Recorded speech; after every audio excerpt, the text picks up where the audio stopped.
Assalamualaikum warahmatullahi wabarakatuh. Bismillahirrahmanirrahim. Alhamdulillahirabbil alamin wa bihi nasta'inu 'ala umuri dunya wad din. Wassalatu wassalamu ala asyrofil anbiya'i wal mursalin wa ala alihi wa sahbihi ajma'in. Asyhadu an la ilaha illallah wahdahu la syarika lah wa asyhadu anna Muhammadan 'abduhu wa rasuluhu alladzi la nabiyya ba'dahu. Allahumma shalli ala sayyidina Muhammad wa ala ali sayyidina Muhammad. Amma ba'du fa ya ibadallah, usikum wa nafsi bi taqwallah faqad faza al-muttaqun. Faqad qala Allah ta'ala jalla jalaluhu wa ilahu ta'ala karim. A'udzu billahi minasyaitonir rajim. Bismillahirrahmanirrahim. Yarfa'illahu alladziina aamanu minkum utul ilma darajat. Faqala Nabi sallallahu alaihi wasallam, talabul ilmi fardhatun 'ala kulli muslimin. Faqala aidan utul ilma walau muslim. Shadaqallahul 'azim wa shadaqa rasuluhul habibul karim. Wa nahnu 'ala dzalika minasyahidin wa syakirin walhamdulillahi rabbil alamin. Alhamdulillah, segala puji marilah kita panjatkan kehadirat Allah Subhanahu wa taala yang senantiasa mencurahkan lautan rahmat dan nikmatnya kepada kita. Salawat beserta salam semoga dapat dilimpahkan kepada baginda alam Nabi besar Muhammad sallallahu alaihi wasallam, tidak lupa kepada seluruh keluarganya, para sahabatnya, kepada para pengikutnya dari yaumil qiyamah. Amin ya Allah ya Rabbal alamin. Hadirin rahimakumullah, alhamdulillah pada kesempatan ini kita dipertemukan kembali dengan malam Jumat. Seperti biasa kita melaksanakan kajian ilmu sekelumit daripada ilmunya Allah, membahas tentang salah satu atau kewajiban-kewajiban kita selaku hamba Allah dan umatnya Rasulullah SAW, dengan harapan kita semua selain memahami juga Allah memberikan taufik dan hidayahnya kepada kita untuk bisa mengamalkannya dan kita semua menjadi hamba-hamba Allah yang dicintai oleh Allah dan Rasulnya. Amin ya Allah ya Rabbal alamin. Kita lanjutkan yang nomor ke 67 mana? Ketetangan berapa? 67. Akrim rijal summa dhayfi waslan awrati ahli tibi ka'man kadhamna. Yang Zakarlah menceritakan nazimu kinati fi hadzal baiti, di dalam bait ini salasatu abid, terhadap 3 cabang kewajiban kita. Wa suhbatu syabi'atu wasittuna, adapun cabang kewajiban yang nomor ke-67, ikramul jari, yaitu memuliakan tetangga. Ail ihsanu, yakni berbuat kebaikan ilaihi, kepadanya, bil bashari bil bushra, dengan selalu memberikan kebahagiaan. Wa talaqatul wajhi, dan selalu memberikan wajah yang senyum. Marah-marah bisa ceria. Kata tangga teh bapak ini, kata tangga teh bau. Jatuh tempo dan lunas tadi. Enggak benar. Jadi kewajiban kita itu yang nomor ke-67 yakni berbuat kebaikan kepada tetangga kita. Yang sebagaimana kita selalu tumpor-tumporkan meskipun kita di luar sana banyak bawahannya, banyak saudaranya, banyak pengikutnya, tetap yang terdepan adalah tetangga kita. Ketika kita ada apa-apa, tetap yang terdepan adalah tetangga kita. Maka Islam mengajarkan jangankan terhadap sesama muslim, hatta dengan orang kafir sekalipun kita tetap oleh Rasul diperintahkan untuk berbuat kebaikan terhadap tetangga kita. Jangan mentang-mentang bahwa tetangga kita bukan orang seagama dengan kita terus kita semena-mena.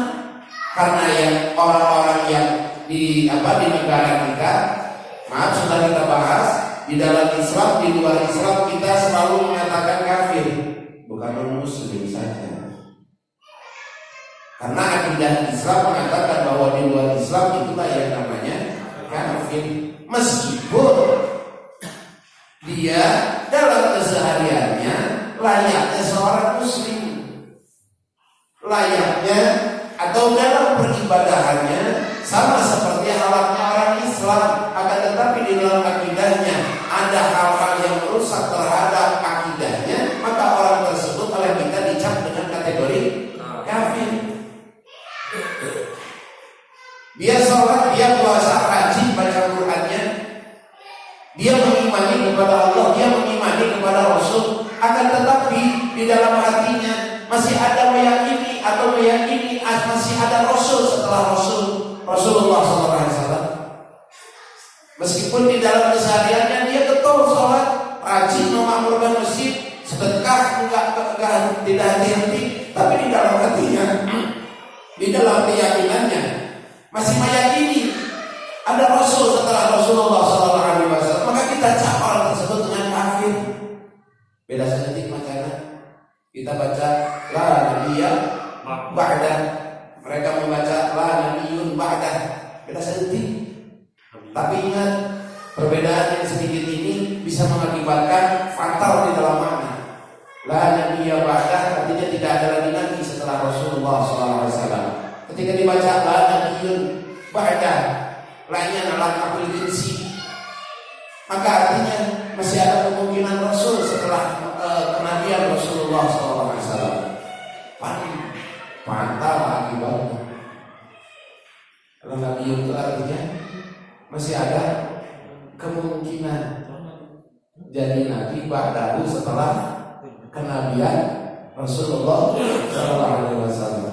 Meskipun dalam kesehariannya seperti itu, tapi di dalam hatinya masih tertancap ada keyakinan seperti yang tadi, maka kita tetap mengecap orang tersebut dengan kategori kafir.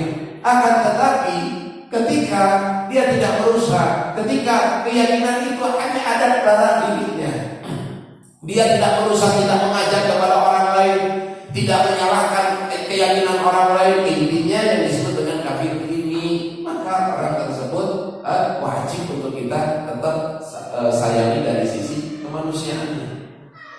Wajib orang kafir sama. Bahkan ketika kita mengambil hak-haknya, terus misalkan ini kita punya tetangga beda akidah dengan kita, terus karena kita meyakini dia membeda tetangga, tuli kita baudan, kita jadian, mengalami tidak mau senyum, maka ingat tetap itu oleh Allah dihitung dosa. Atau ada potnya kita ambil, orang kafir dia mana naon dan ambil, tetap itu hukumannya dosa mencuri. Atau ada apapun, ada hak-haknya yang kita ambil, tetap itu pun dosa, karena kewajiban kita adalah memuliakan tetangga. Berbuat di cimalah main itu papan cinta kangen deh, ulah bau doy. Bahkan Islam mengajarkan inilah, kita ada Islam dari ketimuran, ada ketimuran. Asal Islam Indonesia jangan disamakan dengan Islam Arab. Islam Indonesia jangan disamakan dengan Islam Arab. Apa salah satunya Islam di Indonesia? Cara menghormat orang lain. jumpa pagi. Nih, kata orang Indonesia, kita jangan samakan dengan orang sana. Selain membungkuk dengan mengatakan punten, itu ada akhlak yang baik. Akhlak yang baik di mana? Di kita. Apakah bukankah itu dilarang oleh agama? Tidak. Yang dilarang itu bukan membungkukannya. Di dalam hadis dikatakan ketika kita menghormat orang sambil membungkukkan, maka itu masuk dalam kategori musyrik. Ingat, bukan membungkukkan seperti membungkukannya adat di kita. Membungkukkan di sini seperti membungkukannya orang yang sujud. Sehingga orang mananya atau sampai batasan si orang yang paham. Kalau berdiri sampai seperti yang rukuk itu tidak boleh. Kalau sampai rukuk gitu kan, sampai seperti orang yang rukuk. Tapi kalau untuk membungkukkan seperti ini, atau kalau mau jalan, ya kalau dulu lihat, ya maka orang-orang dulu ilmunya sangat bermanfaat. Bertemu guru teh nggak mau jalan sambil aja. Dulu kalau lihat di pesantren itu ngesot. Si santri itu ngesot. Apakah kiainya dilahormat? Tidak. Bukan kiainya dilahormat, akan tetapi sang kiai mendidik terhadap santri tersebut supaya tawadhu kelak tatkala keluar di pesantren itu. Jadi orang yang sombong. Supaya di dalam dirinya tertancap sifat ketawadhuan. Wa kana Rasulullah sallallahu alaihi wasallam syadidal haya'i wat tawadhu. Karena sesungguhnya Rasulullah sallallahu alaihi wasallam adalah manusia yang sangat tawadhu. Sangat tawadhu. Ingat saya lagi di pesantren ketika ada guru melewat, kalau guru mau lewat tuh santri itu kan kayak yang di paus, kayak yang di paus, meskipun dalam aktivitas yang sedang lari, yang sedang jalan, ketika lihat, padahal mobilnya di dalamnya nggak tahu ada gurunya, nggak tahu antara ada nggak buat yang supir namun jalan. Padahal yang lewat cuma mobil, kelihatan mobilnya mau masuk, kayak di paus. Setelah lewat baru. Apakah guru saya yang dilahormat? Pada saat itu tidak. Dia tidak ingin dihormat, akan tetapi guru mengajarkan kepada kita tatkala kelak nanti keluar di masyarakat jangan menjadi orang yang sombong. Mengajarkan diri kita ketawadhuan. Itu ketawadhuan. Tawadhu. Siapa orang yang tawadhu, maka oleh Allah akan ditinggikan derajatnya dan tidak akan ada yang mampu untuk menghalangi ketinggian derajat orang tersebut. Ketika orang tawadhu, maka Allah akan tinggikan derajatnya. Nah, ketika Allah akan tinggikan derajatnya, siapapun orang yang mencegah tidak akan ada yang mampu. Misalnya, ini ada orang tawadhu, Allah akan angkat derajatnya dengan cara Allah akan mungkin dia akan lebih dikenal oleh orang lain, dia akan lebih leluasa atau banyak dibutuhkan oleh orang lain. Kita berusaha untuk orang lain tidak membutuhkannya. Kita berusaha untuk orang lain tidak mengenalnya, ditutup, namun masalah sendiri, hasud, dihasut dan lain sebagainya, tetap tidak akan mampu ketika Allah sudah mengangkat derajat orang tersebut. Makin dihasut, makin naik. Ayah nama penghasutnya menjadi salah satu cara kita untuk mainkan ketik. Tinggal artis yang terkenal kan perlu di rumah tuh lah. Bongkel aku isu misalnya. Entah kalau ada orang yang membenci kita, menghasut kita, jangan dibalas dengan kebencian, justru syukur, alhamdulillah artis membaca orang-orang kayak gini. Artis memayan kan begitu, kaketer ya. Bahaya kita, alhamdulillah ada yang hater kita. Kenapa? Dengan orang yang seperti ini, orang itu sesungguhnya Allah ini sedang meninggikan derajat kita. Muliakanlah muliakanlah tetangga kita dengan cara tadi berbuat kebaikan, muka, pasang muka, senyum. Wa irsalut ma'am, saling berbagi makanan. Kirim. Jadi jangan sampai seperti Nabi Allah Ibrahim alaihissalam, beliau tidak akan makan terlebih dahulu terkecuali dia di depannya tetangga 1 kilo kanan kiri, 1 kilo belakang, 1 kilo dikumpuli dulu baru beliau makan. Kalau belum seperti itu beliau belum makan. Bahkan dianjurkan di dalam Islam, andai kata kita masak, sampai mana wangi masakan kita tercium, maka tetangga itu harus dikirim. Itu kan akhlak Islam. Akhlak Islam seperti itu. Goreng jengkol,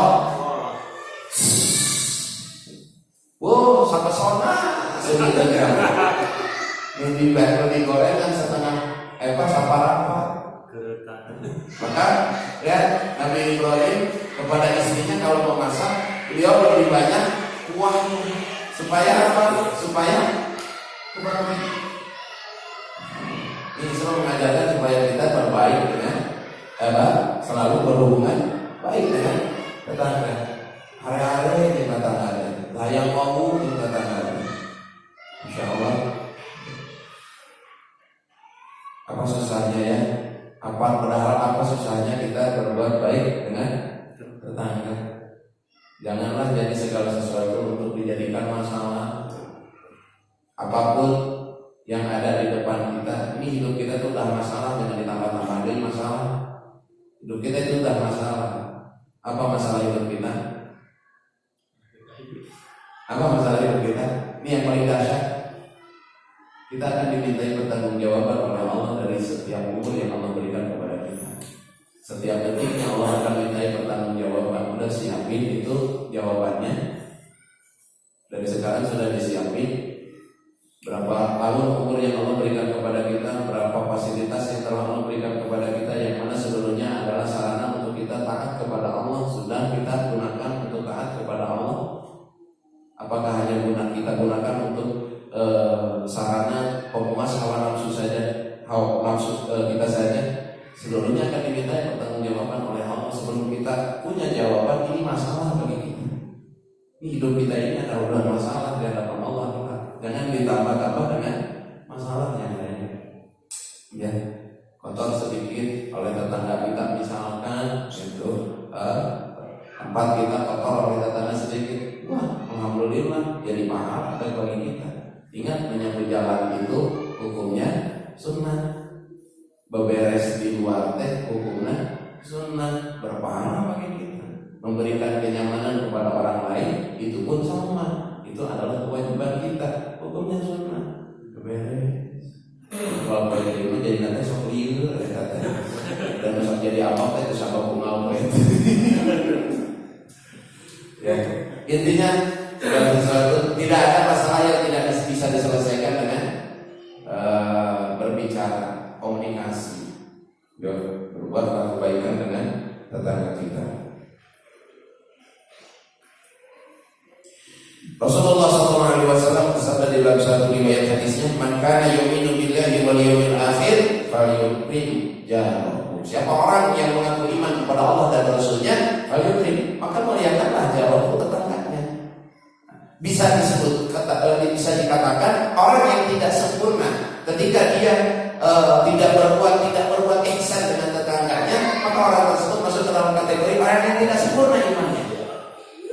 Karena kesempurnaan iman salah satunya adalah terdapat daripada bagaimana kita berbuat kebaikan dengan tetangga kita. Mudah-mudahan Allah memberikan taufik dan hidayah kepada kita sehingga kita bisa melakukan atau menjalankan setiap apa yang diperintahkan oleh Allah Subhanahu wa taala. Amin ya Allah ya rabbal alamin. Genap 68.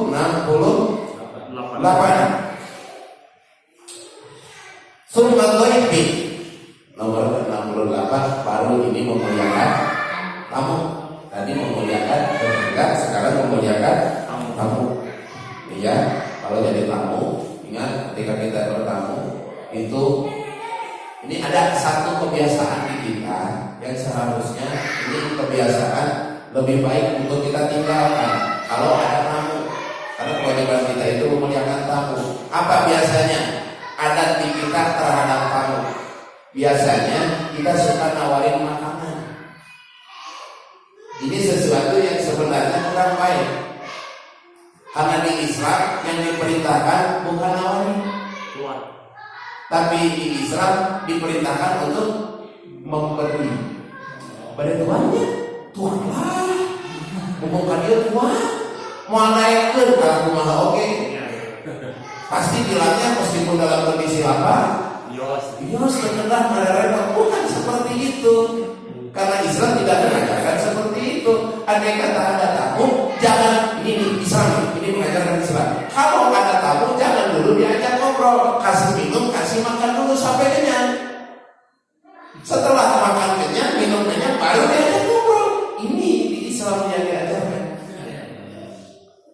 Udah mulai ajak ngobrol dulu, itu sepapal, karena tawaran, lain dikasih deh, baru ditawarin. Udah gitu teh, orang Sunda mah ya istilah tawar kata, nawaran tapi tidak mau sebenarnya. Maka sebaiknya di Islam itu kalau mau ngajak makan jangan ditawarin, tapi langsung dikasih. Langsung sok. Kayak nama tuh musim boboko, musimnya namanya magic jar, rice cooker, sok, gitu. Kasih ininya, kasih itu. Nggak mau masih apa-apa lo mau malahnya alas, iukan pangalas masih malu-malu suami. Emang seperti itu Islam itu. Kalau Anda pernah bertamu terhadap orang Arab, ya kalau Anda bertamu tapi Arab malingnya, suka orang Arab itu maling loh, loh ikutan di kau bisa begitu, padahal satpam gitu. Salat oke. Ini itu mah salat mah orang-orang sana mah salat itu sudah apa? Ya sesuatu yang jadi kan di kita mah masih bisa dijadikan salah satu ciri orang rajin sholat soleh. Nah, kalau di sana udah nggak bisa seperti itu. Nah kalau pernah bertemu dengan orang Arab itu begitu datang dikasih makan dulu, dikasih minum dulu, bahkan kalau belum kenyang dikasih kamarnya, tidur dulu, bisa berhari-hari gak ditanya, bisa berhari-hari gak ditanya, sama si pribumi. Nanti kalau sudah 3 hari biasanya baru nanya, Anda kesini mau apa? Pas diberi dahak, diberi minum, fasilitas dikasih. Kalau sudah 3 hari baru ditanya. Ini kalau kitanya mau, tidak mau mengutarakan terlebih dahulu, di kita mah terbiasanya gitu 10 hari, 10 malam-malam, kalau goreng begitu, kalau goreng begitu, kalau di Islam dan adat Islam itu memang seperti itu sebenarnya. Jadi ketika datang tamu itu Islam mengajarkan kasih dulu makanan.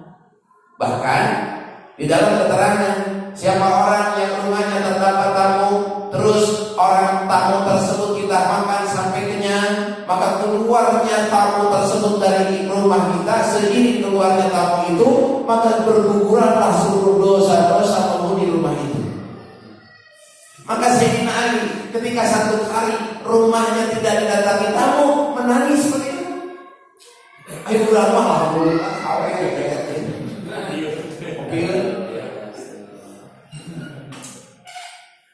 salah satu berkahnya rumah adalah dengan banyaknya tamu yang mudik masuk ke rumah tersebut.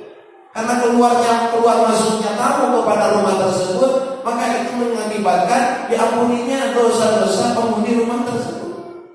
Diampuni, bagaimana tamu adabnya? Adab tamu tok sok sosoleha. Adab tamu tidak perlu sosoleha. Begitu datang bertamu di subuh, kemarin bapak itu diajar sawu,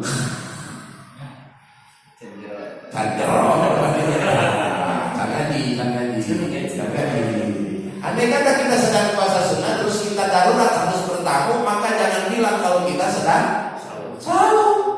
Begitu dikasih minum, Allahumma lakas untuk minum, itu minum, makan, maka dia mendapatkan pahala puasa sunnah tersebut sampai mati. Maka datang sesolehan,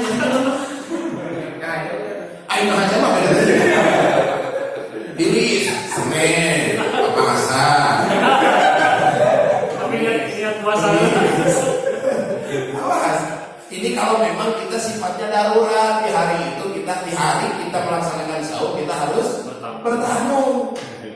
Maka wajib untuk kita membatalkan, wajib hukumnya. Apa gitu? Kita hari Senin ada undangan pernikahan datang, di sana ada makanan tekun riba. Allahumma lakasih itu. Wajib. Jadi kewajiban kewajiban pribumi memuliakan tamu dengan cara ngasih makan minum. Salah satunya, jadi mau ngasih makan minum itu bukan salah satu-satunya kita memuliakan tamu. Kita ngasih makan dan minum juga ayo banget kan? Nggak enak. Jadi itu salah satunya kita memuliakan tamu, kasih makan, kasih minum dengan muka yang senyum. Nah, kewajiban tamu, ini kewajiban tuan pribumi. Nah, kewajiban tamu mencicipi seluruh yang dihidangkan oleh pribumi. Sedikit oke habis. Ya, harusnya lebih KPA. Kan kewajiban kita mencicipi seluruhnya.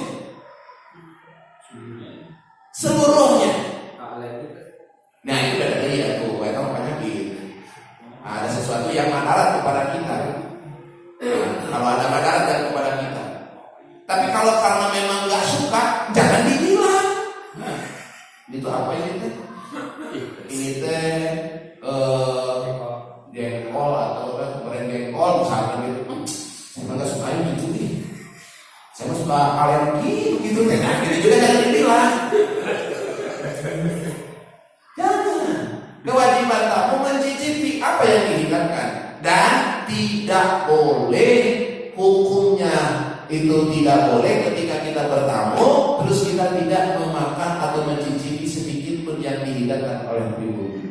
Sakit hatinya. Kewajiban kita itu harus seluruh makanan. Tapi dia terkenal bilangnya kan. Nah, jelas nih.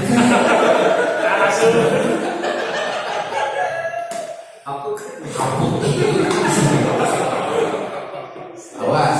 Terus yang selanjutnya, ketika kita sudah mengambil tidak boleh menghujat. Nah ini tadi tidak boleh menghujat terhadap makanan tersebut. Yang selanjutnya kewajiban kita selaku tamu. Yang ketiga, setiap apa yang sudah kita ambil wajib habis. Wajib habis. Ada kata ada ngambil makanan apapun, makanan yang kita ambil satu gitu, meskipun tidak enak makan, kecuali memang sudah berbahaya buat kesehatan kita, itu lain lagi. Aing ukur enak, rasanya kurang uyah dan lain sebagainya, itu mah makan enak, oke? Dikasih jeruk sudah teh habis terus. Kumaha manis, alhamdulillah. Sis banget. Sesuai dengan yang memberikannya. Minum harus habis. Karena bersisa. Innal mubadzirina kanu ikhwana syayatin. Sesungguhnya orang yang memubadzirkan nikmat dan rezeki dari Allah, maka itu adalah saudaranya setan. Dan syarat mutlak orang akan menjadi fakir. Fakir di sini bukan hanya dari sisi harta, fakir di sini umum, fakir harta bisa, fakir ilmu bisa, fakir amal bisa. Jadi ketika makan apapun selalu bersisa. Kadang ya misalkan kita makan, kadang nggak keukur. Ternyata udah ini kalau dimakan khawatir muntah. Tapi kalau nggak habis jadi mubazir. Tak kumaha. Akalan belum dihabiskan. Akalan ini tentu kita. Tapi kadang-kadang nih, punten, ada sesuatu yang orang ngambil ini mah. Yang menurut logika saya nggak masuk logika. Ini orang ngambil makan, kenapa nggak habis? Udah kenyang. Tapi jeruk masuk kan nih. Buah-buahan masih masuk. Katanya kenyang. Ayo logikanya gimana? Kalau sudah kenyang, atuh jeruk oke termasuk. Nah ini, andai kata nggak habis, bungkus. Berarti bawa ke rumah. Jangan makan malam atau makan siang. Terserah bungkus. Saya ambil, gitu. Saya ambil. Tuh, kalau tidak terukur maka makan itu harus hitungan di sini. Hitungan ada tempat. Ini malam ini kita bertamu ke beberapa tempat. Ada 4 tempat, setiap tempat ini pasti makan. Kita ukur. Bungkus satu-satu. Gitu kan sih makan. Tapi yang paling afdol itu adalah ketika kita dijamu, maka kita memakan di situ. Yang paling afdol itu di sini. Jadi ada kewajiban tamu memuliakan, kewajiban pribumi memuliakan tamu pun wajib memuliakan pribumi. Salah satu kewajiban pribumi memuliakannya adalah dengan menjamunya. Nah, kewajiban si tamu ya kepada pribumi mencicipi seluruh ya, meskipun hanya sedikit-sedikit. Misalnya kita ngajar 10 kelor itu kewajiban kita. Ya, bertamu maka ketika bahkan kalau lihat Rasulullah SAW, bukankah Rasul itu sampai menyuapi tamu? Tamu itu sudah disuapi. Tak perlu nama gitu, tamu tadi. Kita betul. Ya, ini satu bukan kewajiban ya. Ini sesuatu yang disunahkan. Tapi yang sudah kurang, tapi keharmonisan di sini coba rasakan apa? Satu kali kalau kita berkumpul dengan adik kakak kita saling suami menyuapi. Ini sesuatu yang diajarkan oleh Islam. Atau menyuapi orang tua, kewajiban kalau menyuapi orang tua. Tapi kalau menyuapi adik kakak, ini hukumnya sunnah. Atau ini Islam mengajarkan sebulan sekali anak-anak kita itu dikumpulkan meskipun sudah gede disuapi oleh kita. Ini sunnahnya seperti itu. Rasul seperti itu. Terus datang kepada Siti Fatimah, beliau suka menyuapi. Ketika datang Hasan Hussein yang sudah dewasa, itu cobaan berasa gitu. Kekeluargaan, aduh masya Allah. Ketika kita makan saling suapi. Udah ini masih corona, kayak corona lah. Mana kita aja.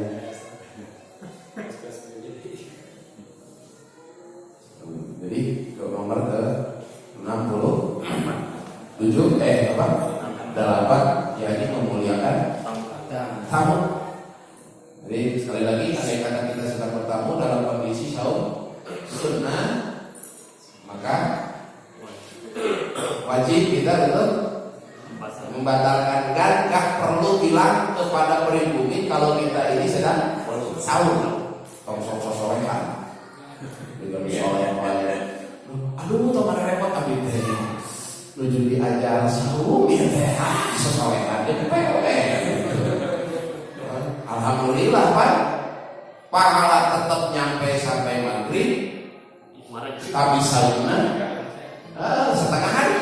Alhamdulillah, itu rahmatan lil alamin. Salah satu rahmatan lil alamin yang kita Rasulullah sallallahu alaihi wasallam. Yang nomor ke-69 yakni wasqul aurat ahli di.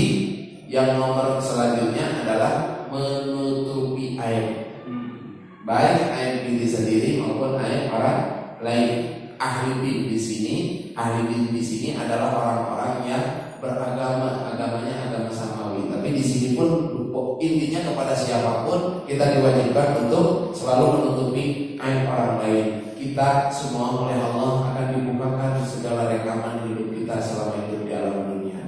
Di mahkamah Rabbaniyah yang disaksikan oleh seluruh makhluk Allah melihat, para rasul menyaksikan, para malaikat hadir, dan seluruh manusia dari mulai Nabi Adam sampai sampai manusia paling ujung, semuanya menyaksikan. Apa yang akan disaksikan?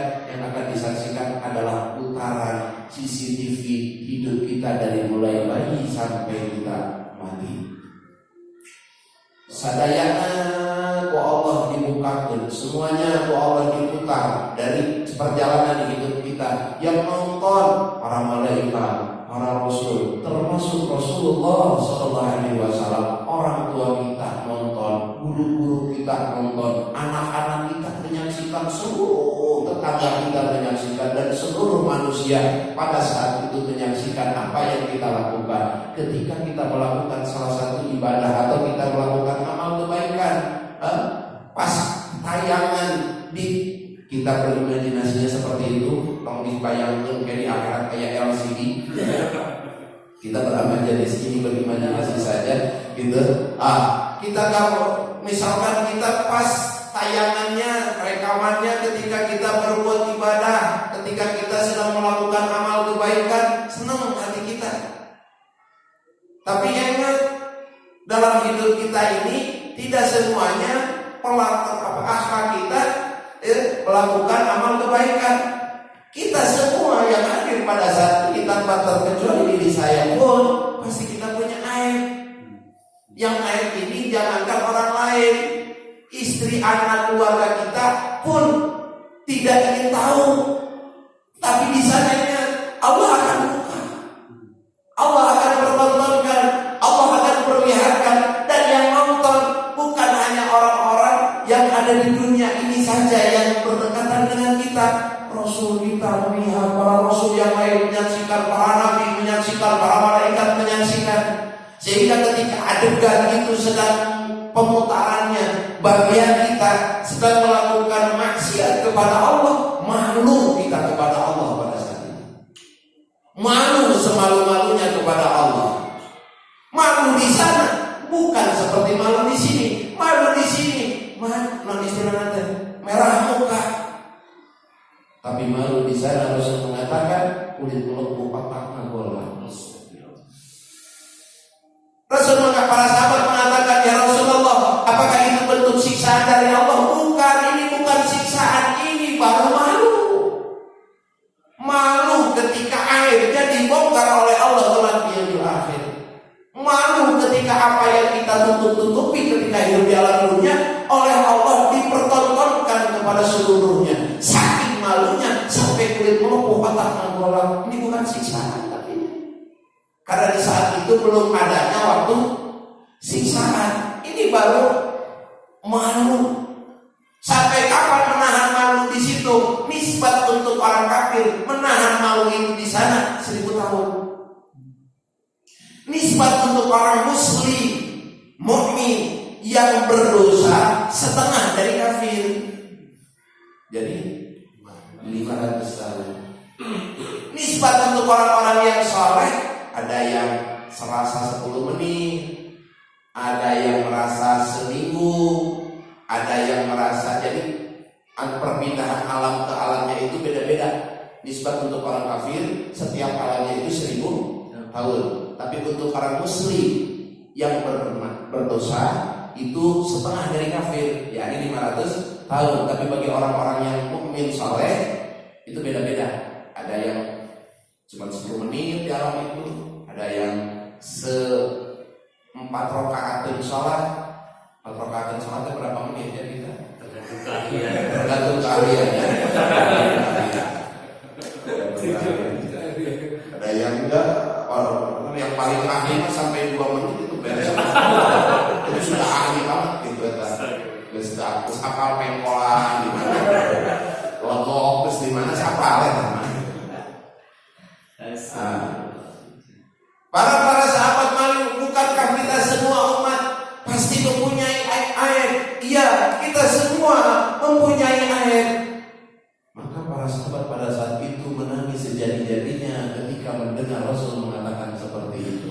Kenapa? Karena diri setiap manusia mempunyai aib, mempunyai satu kelakuan akhlak yang boro-boro orang lain. Mungkin istri kita pun kita nggak pengen tahu, anak kita pun nggak pengen tahu. Nangis sejadi Ini nanti. Ini Rasul sedang memberikan nadiran. Nadiran itu kabar. Orang Sunda bilang panjingsieunan. Tapi emang karena Rasul itu bukan nadiran saja. Awalnya dengan basyiran. Ada basyiran wa nadiran, pemberi kabar baik dan memberi kabar buruk. Kabar baiknya, Rasul pun pada saat itu bingung dan memikirkan umatnya. Ini sampai Rasul kan bedanya Rasul bingung sama Rasul mah beda juga. Pertama bingung mikiran cicilan, jatuh tempo. Ini udah tanggal sekian, san kabarnya. Nah, Rasul itu sehingga ketika ada keterangan itu bingung, sedih, termenung. Memikirkan siapa? Memikirkan umatnya. Karena tadi para sahabat mengatakan pasti dari diri setiap kita mempunyai aib. Bagaimana kita kelak di yaumil akhir? Ketika posisi bingung memikirkan umat, bagaimana caranya ini supaya umat ini ketika nanti kelak di yaumil akhir setiap aibnya oleh Allah disensor. Ini disensor.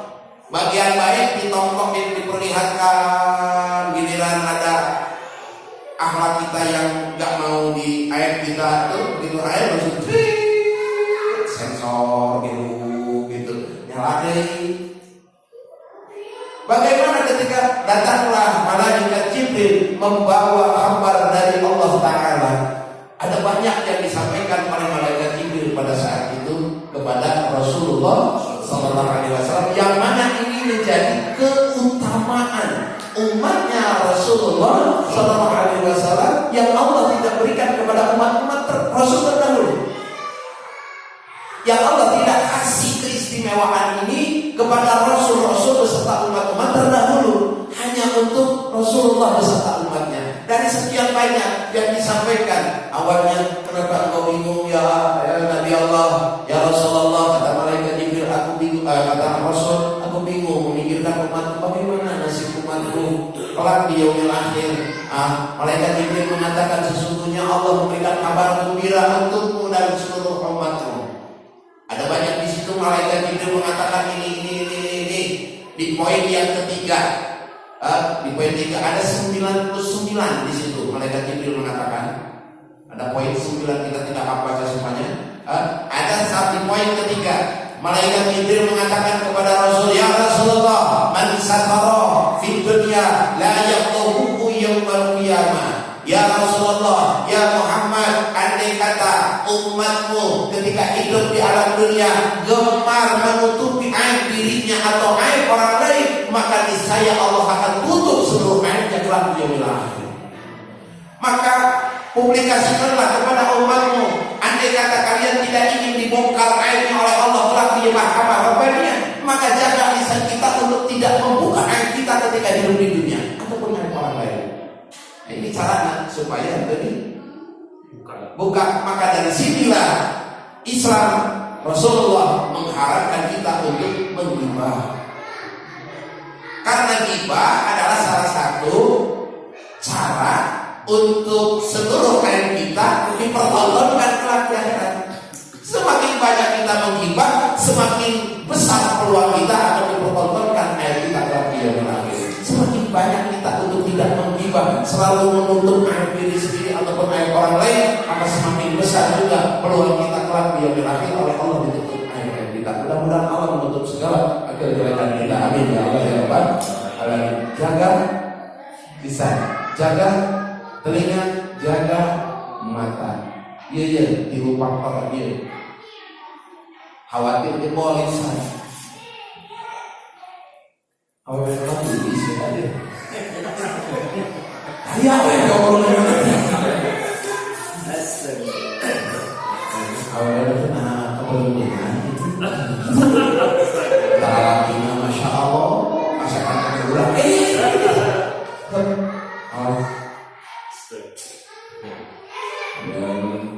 Ayah kalau nanti. Ini dari melihat atau dari mendengar. Jangan suka mendengar kejelekan orang Lain khawatir apa? Mulut kita jebol. Khawatir mulut kita jebol. Khawatir mulut kita tidak kuat menahan rahasia orang lain. Jangan tenang. Tapi ketika orang tersebut, misalkan kan ada orang tuh, saya berbicara hanya kepadamu, ngobrol curhat. Ini jadi lawan curhat itu sebenarnya mah, masya Allah berat kata teh ngajak aib orang lain. Jadi kadang-kadang curhat nanti di sok, abis mah curhatnya kali ini kok kata salah. Abis dia mulai abis mah curhatnya kali ini, saya lainnya. Rahasia. Yuk jaga mata, jaga telinga, karena mata dan telinga adalah awal daripada kita menggibah, membuka aib atau aib diri kita sendiri. Kita senang membongkar kepada orang lain. Ketika kita suka membongkar diri aib, kadang-kadang itu tadinya dosa kecil, tapi ketika kita menceritakan dan membukakan aib tersebut, maka bisa jadi dosa besar. Gaple, remian, apa? Remi. Tapi yang sifatnya bukan judi. Yang disebut dia taruhan. Taruhannya apa? Itu judi di dalam Islam. Bukan. Apapun taruhannya, coretan, gantungan, jepitan, gendongan, itu namanya judi di dalam Islam, dan itu menjadi dosa besar. Adapun kita main remi hanya sebatas main rem atau RT-an, itu pun taruhan. Yang RT macam. Jadi ada perbedaan antara judi menurut agama dan judi menurut negara. Kalau judi menurut negara itu menyangkut harta. Tapi menurut agama apapun selama di dalamnya ada taruhan. Taruhannya apapun. Judi, awas ya.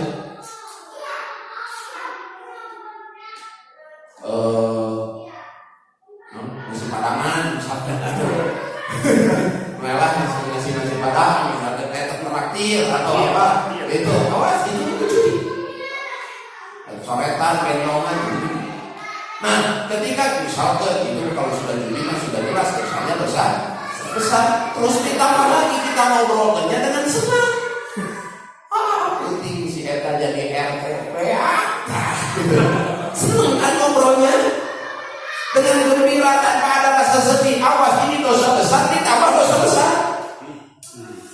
Judinya dosa besar, membicarakan dengan senangnya pun tadinya dosa kecil kita ngobrolnya bentar ya. Ayah marah lewat dicepak bujurna dosa kecil dosa gede. Marah ekstrim. Gelis dicapak bujurna kurang. Dosa kecil dosa besar. Kecil. Ini dosa detik ya.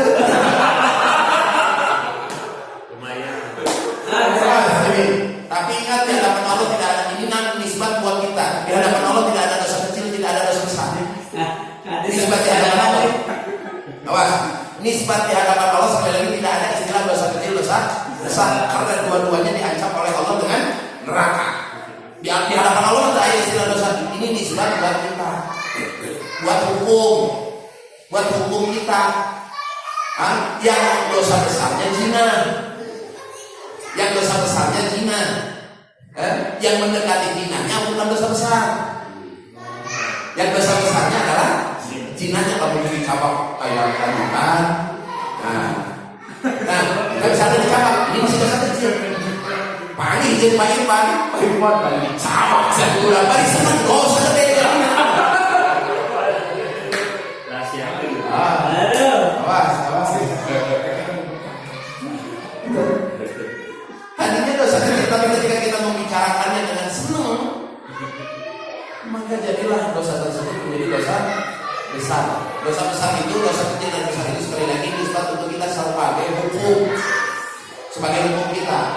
Tapi di hadapan Allah, dosa kecil diancam neraka, dosa besar pun neraka. Maka menintang sholat Para ulama nih, man taqala li yata'allama al-ilma ghufira lahu qabla ayat 2. Siapa orang yang berniat untuk menghadiri majelis taklim, niat di dalam hatinya untuk hadir di tempat di mana di tempat tersebut dibahas ilmunya Allah, ghufira lahu qabla ayat 2, maka Allah ampuni seluruh dosanya sebelum kakinya melangkah dari rumahnya. Para ulama mengatakan ini yang diampuni dosa apa? Karena dosa ada dua, ada dosa kecil, ada dosa besar.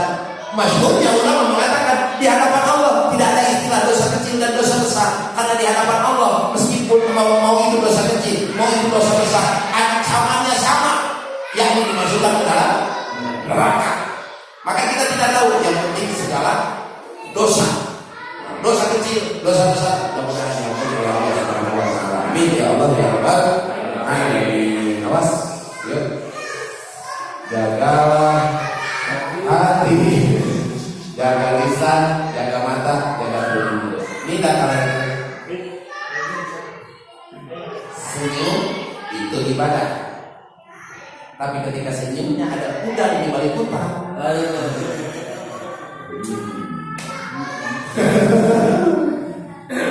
Senyumnya halo Mufti.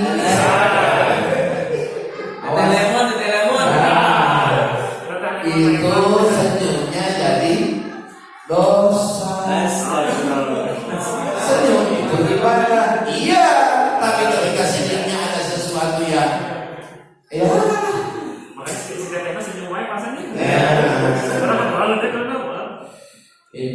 kita tidak perlu lebih tadi di senyuman paling dengan jadi. Awas, jadi dosa besar. Awas. Awal kali kesulat sejenak teh lalaki mah seutak seutik doraka. Awas. Jadi kalau memasang muka ceria di tengah awal-awal nggak boleh. Sebaiknya jangan. Itu tadi sebaiknya jangan itu ketika kita memang ada pedang.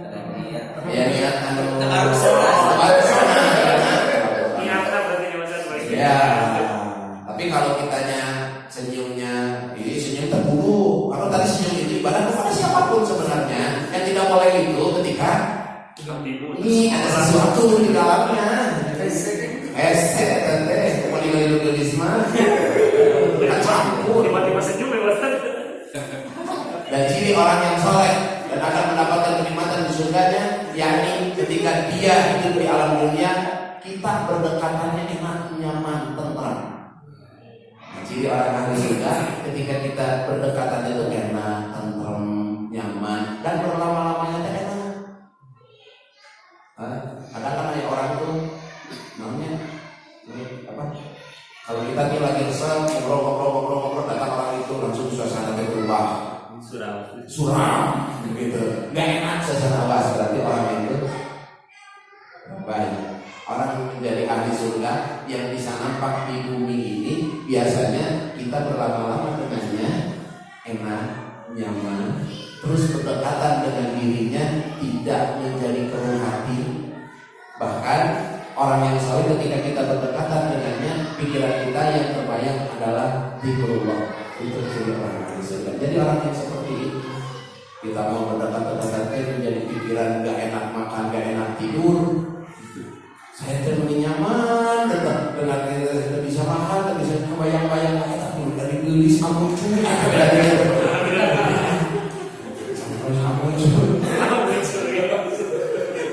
Aku cuy mau bahasa Sunda, bahasa Arab nama-nama. Bahasa Arab, ya Humayro. Bahasa Rasul, ya Humayro. Bahasa Sunda nama aku cuy. Asal itu, kayak istilah. Istri kiri muncul kata Nabi apa itu? Mudah anehna. Jarang sekarang anak-anak milenial yang ikut manehna apa majikan paling aman atau yang namanya punya Rasul sunnah ya, sunnah memanggil istri itu dengan panggilan sayang. Kalau soalnya mencontohkannya dengan ya Humayro, ada nyebut kamu cuy lagi itu komunitas ulama.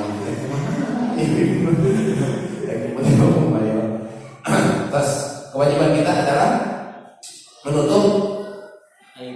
aib. Ayo jaga aib orang, aib diri, terus aib kita. Dengan gemar kita mengobrolkan aib kita kepada orang lain. Seiring kita sekat membongkar aib kita atau aib orang lain, maka itu menjadi sarana dibuka lebar-lebarnya aib kita. Dan kelak di yaumil akhir oleh Allah akan dibuka di tembok berpenghuni. Tadi ketika dibuka aibnya, maka kita akan malu di sana beda dengan malu di sini. Malu di sana kulit melepuh, patah, motor.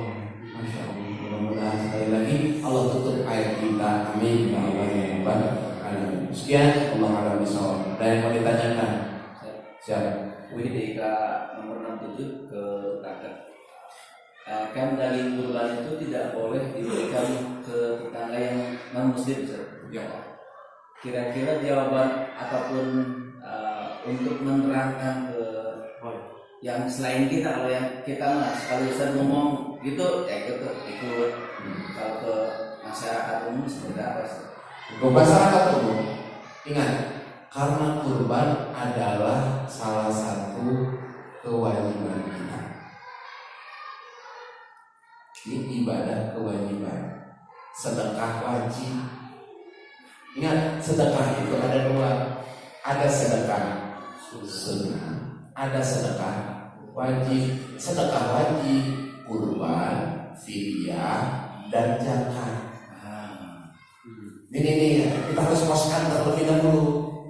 Nih sedekah itu kebagi dua, ada sedekah wajib, ada sedekah sunnah. Cari ayat dalil Al-Quran kalau Allah memerintahkan zakat. Allah secara jelas memberikannya dengan kata sedekah. Memerintahkannya dengan perintahan sedekah. Tapi kata sedekah di sini, nah ini kita harus bongkar secara perhuruf. Kalau panjang laporan intinya kata sedekah di situ adalah sedekah terbagi ke dalam dua bagian. Ada sedekah wajib, ada sedekah sunnah. Kalau sedekah wajib di dalamnya kurban, zakat, fidyah, dan yang ketika sedekah wajib ini hanya boleh diberikan kepada 7 asnaf. 8 ya, 8 asnaf. Nah, rujukannya adalah perintahan Allah tentang memberikan zakat kepada memberikan zakat. Ya, ini yang pertama. Fakir, miskin, gorimin, fisabilillah, ibn musabil, musafir tadi musabil ya di dalam ini 5. Nah, kebetulan ambil mulai. Udah 8 terakhir. Nah, mu'alaf 7. Udah. Jadi udah. Memilih. Kita apa? Sabar. Nomor 7. Hamba sahaya. Ini sedekah wajib tasarrufnya ke 8 asnaf ini. Fakir, miskin, ghorimin, ibnu sabil, fisabilillah. Jadi itu kan ibnu sabil, fisabilillah, mu'alaf, hamba sahaya, hadirin. Nih. Nah, ini yang zakat. Tapi nanti turunannya beda ketika dari zakat turun ke yang kedua setelah levelnya selepas zakat, selepas zakat fidyah. Nah, fidyah tidak semuanya. Fidyah hanya wajib kepada fakir dan miskin. Nah, kelompok inilah yang menjadi pentasawufan kurban, karena kurban di bawah fidyah. Fidyah zakat paling atas, cakupannya harus 8, turun ke peringkat kedua yakni fidyah. Fidyah itu sudah tidak bisa ke 8, tapi dari 8 ini diambil 2, yakni hanya khusus kepada fakir dan miskin. Nah, kurban di bawah fidyah. kurban itu berarti tasawufannya nggak bisa ini fakir dan miskin. Kalau itu kita ambil salah satunya, tidak, karena dua ini adalah golongan yang paling darurat. Maka fidyah atau kurban pun ditasawufkan kepada fakir dan miskin secara hukum runtutan turunan. Nah, karena berbahasa dengan hukum yang wajib di sini, ini fakir sebenarnya kita masuk ke dalam fakir atau miskin? Kita mah miskin sebenarnya, enggak lah fakir mah. Tapi ayat itu gua gawe miskin sebenarnya. Maka runtutannya orang fakir dan miskin di dalam asnaf zakat nih tidak boleh dari kelompok non muslim. Beda dengan sedekah sunnah. Kalau sedekah sunnah silahkan saja kepada siapa. Tapi sedekah sunnah pun ini hukum daripada ke orang kafir, masih banyak umat Islam yang fakir dan miskin. Itu yang lebih baik. Itu yang lebih baik. Untuk mempersoalkan, kenapa ini sini nggak dikasih, ini nggak dikasih. Nih orang Islam juga masih banyak yang membutuhkan. Umat Muslim pun yang masih banyak. Kita memberikan kepada mereka itu secara umum yang tadi tidak boleh. Tapi kalau kita dikasih oleh mereka, terima seperti halalnya. Jadi begitu. Jadi runtutannya kepada orang-orang muslim ini mengakibatkan kurban si muqarrib tidak sah. Ini yang dibagi bagian siapa nih? Misalkan si orang-orang kafir dikasih kurban. Ini daging ini punyanya siapa? Kalau sapi, sapinya siapa? Kalau sapi A, orangnya siapa saja? A, B, C, D sampai 7 orang. Nah berarti ini tuh bagian dari salah satu yang 7 ini. Berarti dari 7 ini ada kurbannya yang tidak sah. Kasihan. Siap. Kalau kasusnya seperti ini, misalkan kita punya tetangga muslim misalkan, terus kita misalkan kurban akarnya misalkan tadi non muslim itu tidak boleh menerima daging kurban, kita dengan sengaja misalkan membeli daging terus dikasihkan ke itu mah bisa saja. Yang tidak boleh itu kurban. Kalau misalkan yang kurbannya itu misalkan dapat jatah misalkan. Nah, udah dapat jatah tersebut, misalkan kita niat sedekah. Itu boleh? Boleh. Boleh. Yang tidak boleh ini dari amili. Kita yang diamanahinya. Ini yang bertanggung jawab adalah orang yang diamanahi. Ini diamanahi oleh orang lain untuk berkurban. Ini kesahannya kurban orang tersebut tanggung jawab kita.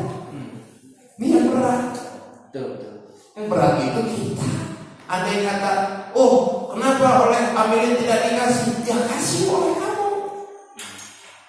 Jangan menyalahkan amilin menjaga kesahan kurban kalian. Kalian yang punya kewajiban untuk memperhatikan sesama tetangga. Nih kita amilin itu udah berat, tong diberi. Kita tanggung jawabnya udah berat gitu. Kita tuh menjaga keabsahan daripada kurban orang. Nah kalau tadi kita misalnya saya misalnya dapat bagian, tapi bukan dari jatah kurban, ini dapat bagian dari amilin. Saya kasih ke tetangga saya yang muslim, silahkan itu mah adalah sedekah saya kepadanya, bukan sedekah dari orang yang kurban. Karena kurban tadi, jadi sedekah itu kebagi ke dalam 2 bagian. Ya, tidak bisa disamakan sedekah kurban dengan sedekah kengkring, dengan sedekah membagi-bagikan liwat. Kita bikin liwat dibagi-bagikan ke tetangga, kita bikin makanan terus dibagi-bagikan ke tetangga. Tidak bisa disamaratakan dengan sedekah itu. Tidak bisa disamaratakan dengan sedekah itu. Nah, jadi kalau mau tetangga yang kebagian kasih sesama. Tapi kalau ambilin bayar balik gua ini walau karena murah pahit rasanya nanti pahit rasanya. rasanya. Tapi bagaimanapun ini adalah perintahan yang harus gitu kita jalankan. Nah, ya. Itu sekali lagi gitu ya. Jadi dari zakat ini fidyah saja sudah kan, kalau ada orang yang fidyah di sini saya suka minta dipisahkan. Fidyah pisahkan, jangan dimasukkan ke zakat. Kenapa? Karena tuntas sorbannya hanya fakir dan miskin. Andai kata fidyah dikasihkan ke mu'alaf, itu tidak sah fidyahnya. Atau kita fidyah dikasihkan ke fisabilillah, itu tidak sah fidyahnya. Jadi fidyah itu hanya untuk fakir, miskin. Sama halnya dengan kurban. Ayat ini siap. Ya memang kan tidak ada sesuatu yang tidak dilaksanakan mungkin ya. Ketika saya pindah ke sini bertemu dengan tetangga yang muslim gitu ya. Iya. Seperti itu. Tapi emang yang saya rasakan perlakuannya lebih lebih. Iya. Apa itu perhatiannya atau saling memberi gitu. Ada perhatiannya itu menunjukkan bahwa itu suatu identitas. Siap. Seperti itu. Nah, apakah ada si perlakuan yang harus ditonjolkan sebagai muslim? Apakah ada bentuk kelebihannya itu yang sesuai dengan ajaran itu bagaimana? Ya sebenarnya mah Atau sama saja? sama saja. Tidak ada perlakuan yang lebih istimewa. Nah, intinya begini, kekafir aja Allah memerintahkan kita untuk baik, apalagi dengan tetangga yang muslim harus lebih baik sebenarnya. Sebenarnya patokannya itu dengan orang yang beda keyakinan saja kita harus baik, apalagi dengan yang seakidah harus lebih baik. Sebenarnya jangan jadi salah. Dengan sesama seakidah malah kita biasa baik, tapi dengan non muslim malah kita lebih istimewa gitu. Ini awas. Sebenarnya mah tolak ukurnya itu kafir. Dengan orang non muslim saja kita diperintahkan untuk baik, apalagi dengan yang muslim. Ini macam muslim parah sehat. Ngareputkeun anu ngareputkeun anu teu pararebu, ngareputkeun masalah kunut jeung itu masalah receh kepada ulama ya. Yang harus kita permasalahkan bukan halal purunya, namanya juga puru itu cabang. Cabang itu satu pohon bercabang, pasti cabang banyak, ribu namanya itu pohon. Yang harus dipermasalahkan adalah akidah ya di pohonnya gitu. Ulah lebihkeun ka ari cabangna sampe, ari pohonna. Gitu ya. Ini yang jadi masalah. Pohonnya akidah tidak boleh berbeda. Ada puru silahkan. Ini tetangga masalah sepele. Padahal namanya ieu resep tahlil, ieu resep teu kudu pasti saling antar, saling doakan. Karena hakikatnya hidup kita di dunia ini masih serba kemungkinan. Islam kan Al-Quran adalah firman Allah yang suci, yang dijamin kebenarannya. Betul, yang tidak dijamin kebenarannya otak kitanya. Quran dijamin kebenarannya, otak kitanya yang tidak dijamin kebenaran. Jadi ketika sebenarnya keyakinan yang kita jalankan pada saat ini masih mungkin salah, mungkin benar. Yang orang lain pun sama, mungkin benar, mungkin salah. Kan ini hadisnya sudah jelas, ininya jelas, betul. Qurannya benar, hadisnya jelas, sahih. Otak kitanya, pemikiran kitanya, pemahaman kitanya yang tidak dijamin benar. Ayah dia mengajamin pemikiran kita pasti benar. Merujuk kan ini kan dari Quran, betul Qurannya. Ya, begitulah dengan siapapun kita intinya harus baik. Jangan tapi etan setan seting itu kafir setan seting kafir gitu kan. Ini yang bahaya. Sesat lihat kita kafir wes. Mereka itu mohon maaf, mereka itu tidak membagikan antara kafir tinggi dan kafir haram. Selagi orang tersebut berbeda dengan keyakinan dengan kita, kafir yang wajib kita perangi. Ini sesuatu yang salah. Ini akan memberikan mindset kepada pemikiran kita sebagai orang yang radikal. Siapapun di antara kita, tetangga kita, siapapun itu tanpa terkecuali, tanpa memandang tahta, tanpa memandang akidah, tetap kewajiban kita adalah memuliakan. Bukankah Rasul setiap sore memberi makan menyuapi seorang kakek-kakek buta Yahudi yang setiap disuapi oleh Rasul menghardik ngagelok-gelokkeun Rasul. Ketika Rasul menyuapi, kata si kakek karena buta tidak melihat siapa yang menyuapinya, mencet bahasa orang nama, pemuda, jangan kau ikuti Muhammad, orang gila itu. Padahal yang disebut gila adalah orang kecil, gila-gila pun ayat begitu.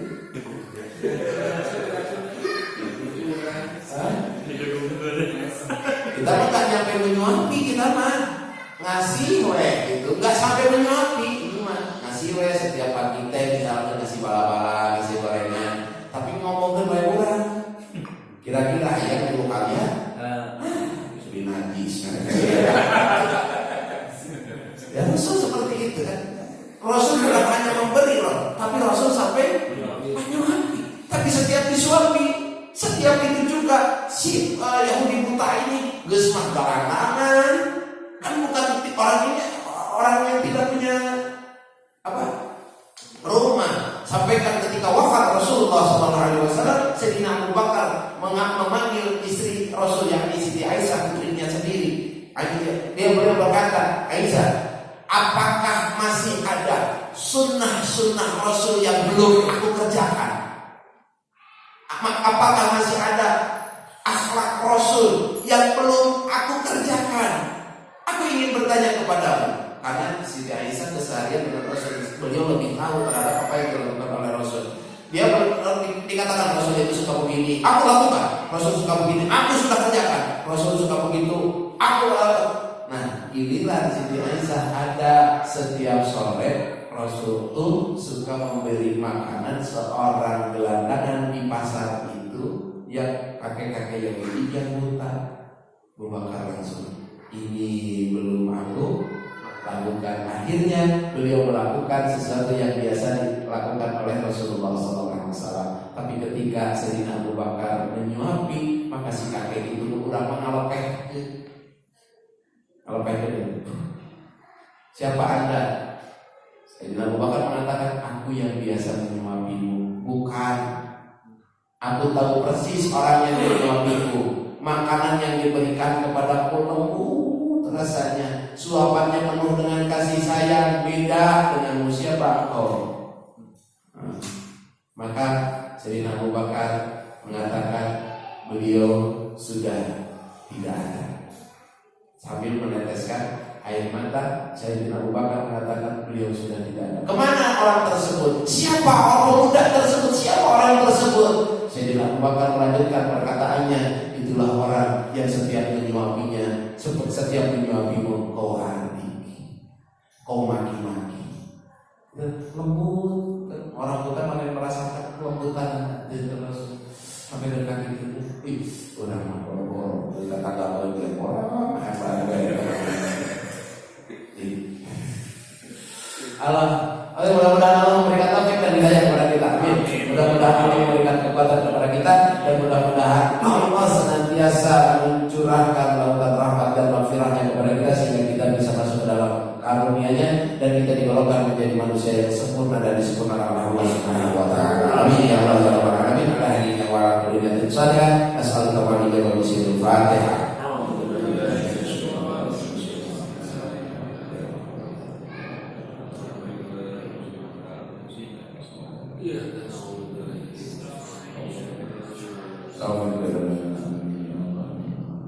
Sekian, Allah a'lam bishawab. Assalamualaikum warahmatullahi wabarakatuh. Waalaikumsalam.